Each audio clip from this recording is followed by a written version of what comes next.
રાજકોટમાં ફરી એકવાર દારૂબંધીના ધજાગરા ઉડ્યા છે। પાણીના પાઉચની જેમ દારૂ વેચાતો હોવાનો આરોપ દારૂના વેપલાનો જાગૃત નાગરિકે બનાવ્યો છે વિડિયો।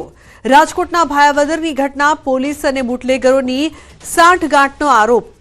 અરજી કરવા ગયેલા નાગરિકને પોલીસે ડરાવ્યાનો આરોપ છે। અરજી કરનારને જ જેલ હવાલે કરી દેવાની ધમકી આપ્યાનો આરોપ છે।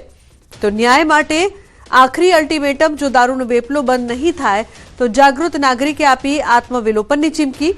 હવે તંત્ર સામે સવાલો ઉઠી રહ્યા છે કે ગુનેગારોને પકડવાને બદલે માહિતી આપનાર નાગરિકને કેમ દબાવવામાં આવી રહ્યો છે તેવી મહત્વની વાત છે તે કરવામાં આવી રહી છે। નિવેદન દીધું, નિવેદન લઈને બહાર નીકળો એટલે અહીંયા પોલીસના ગ્રાઉન્ડમાં જ કેમેરા ને બધું ચાલુ હતું ને અહીંયા 3 પોલીસવાળા આવ્યા સામે કે માયું બહેનોની ગારું દીધી ને કે એવા તો અરજીઓ કર્યા રાખે, આમાં કાંઈ હોય નહીં અને ડરાયો અને ધમકાયો, બરાબર। અને હવે આનું કંઈક યોગ્ય નિવારણ આવે।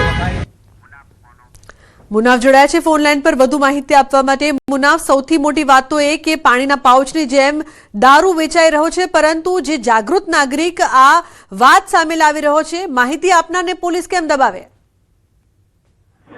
બિલકુલ ચોક્કસ વાત કરો કે ભાયોદરમાં દારૂબંધીના ધીરે ધીરે ઉડ્યા હતા। પાણીના પાઉચની જેમ જે ખુલ્લેઆમ દારૂ વેચાઈ રહ્યો છે, જાગૃત નાગરિકે જે એક વિડીયો બનાવ્યો વાયરલ કે બુટલેગર દારૂનો વેપલા વિડીયો ઉતારી પોલીસને સોંપ્યો તો પોલીસ આ બુટલેગરને સાઠગાંઠની ગંભીર આક્ષેપ ફરિયાદ કરવામાં થયેલ છે। નાગરિકે પોલીસે જે નાગરિકે જે વિડીયો ઉતાર તેને ધમકી આપવામાં આવી કે પોલીસની દાદાગીરી હવે અરજી કરી તો જેલ હવાલે કરી દે, તેમ કહીને જાગૃત નાગરિકને ડરાવવાનો પ્રયાસ કરવામાં આવ્યો છે।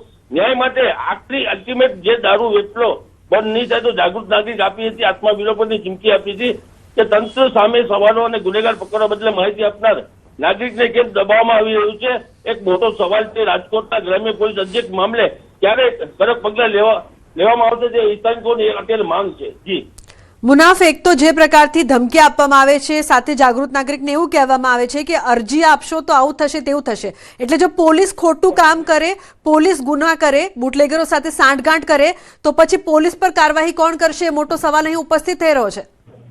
બિલકુલ ચોક્કસ કહી શકાય કે અને જે બુટલેગરની સાંઠગાંઠ હોય તે કહી શકાય સ્પષ્ટ સામે આવી રહ્યું છે કે જે નાગરિક વિડીયો ઉતારી રહ્યો છે તે પોલીસને સોંપે છે, છતાં પોલીસ કેમ કાર્યવાહી એની ઉપર નથી કરી રહી, એક મોટો સવાલ ઉઠી રહ્યો છે। જી બિલકુલ મુનાફ, આભાર સમગ્ર માહિતી બદલ। અહીં પોલીસ પર અનેક સવાલો ઉભા થઈ રહ્યા છે। ફરી એકવાર દારૂબંધીના લીરેલીરા તો ઉડ્યા, પરંતુ પોલીસ પર સવાલ એટલા માટે પણ કારણ કે પોલીસ કંઈ નથી કરી રહી। શું પાણીના પાઉચની જેમ દારૂ મળે છે તે મોટો સવાલ છે। દારૂબંધીના ધજાગરા તો ઉડી રહ્યા છે, પરંતુ શું પોલીસ અને બુટલેગરોની સાંઠગાંઠ છે કે કેમ તે મોટો સવાલ એટલા માટે કારણ કે જાગૃત નાગરિકને પોલીસ પોતે ધમકાવી રહી છે। અરજી કરનારને પોલીસ ડરાવે છે, અરજી નહીં કરવાની વાત કરવામાં આવે છે, એટલે સ્પષ્ટ વાત છે કે પોલીસની સાંઠગાંઠ હોય તો જ આવું શક્ય બને। અરવલ્લીમાં 31 પહેલા બુટલેગરો સક્રિય બન્યા છે। શામળાજી અણસોલ ચેકપોસ્ટથી ઝડપાયો છે 91 લાખનો વિદેશી દારૂ। શામળાજી પોલીસે વિદેશી દારૂ સાથે હરિયાણાના 2 આરોપીઓની ધરપકડ કરી છે।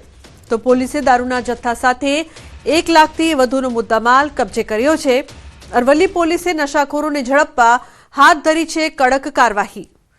તો 31 પહેલા બુટલેગરો સક્રિય।